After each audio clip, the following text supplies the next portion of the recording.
Assalomu alaykum hurmatli vatandoshlar. Bugun qo'ylarni qanday qilib junini olish haqida video tayyorladim.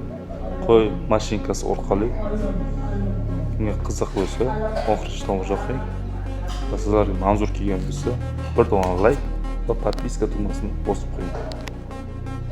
Qo'yni junini olishga bizga birinchi navbatda gellik suv kerak bo'ladi.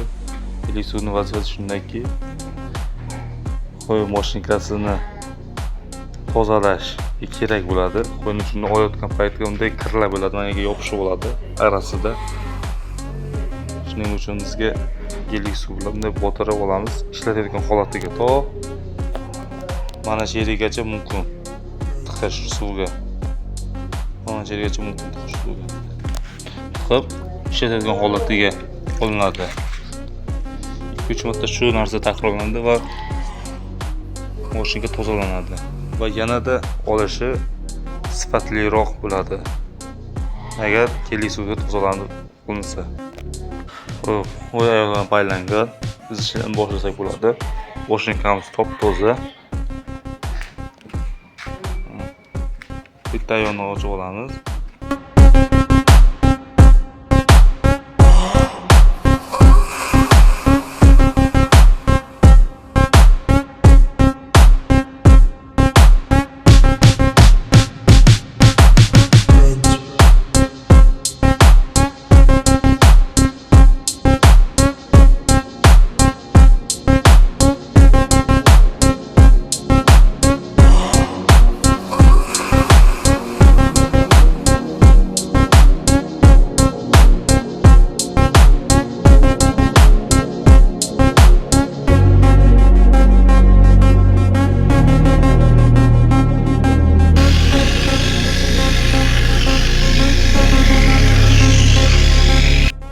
Aytishimdan chiqib ketibdi, qo'yni junni olayotgan paytda mashinkani mana shunday ushlanib olinadi. Mana bunday olinmaydi. To'g'ri, mana bunday olinmaydi. Mana shunday olinadi. Agar bunday olinsa qo'yga jarohat yetadi. Chunki mana bu mashinkani nasadkasi uchi juda ham tez.